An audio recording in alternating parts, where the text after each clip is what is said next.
দই, লঙ্কার গুঁড়ো, একটা ডিম দিয়েছি, লঙ্কা দিয়েছি কুচি, নুন দিচ্ছি, আলু পুর দিচ্ছি, আলু কুচানো দিচ্ছি,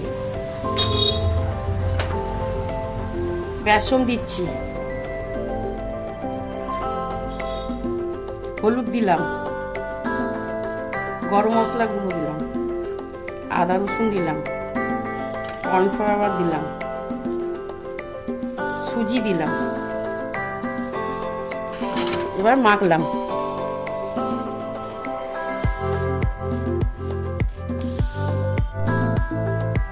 এটা ফুটছে, এর মধ্যে এটা বসিয়ে দিলাম, এটা ভেপার হয়ে যাবে। 10 মিনিট পর খুললাম, হয়ে গেছে। এই যে হাতের মধ্যে লাগছে না, এবার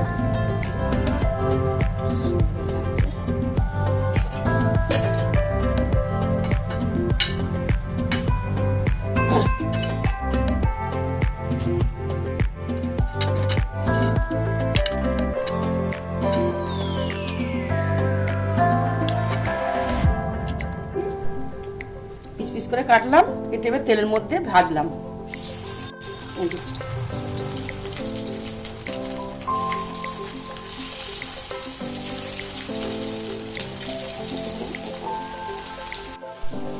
ধনেপাতার চাটনি সস দিয়ে খেতে খুব মজা লাগবে।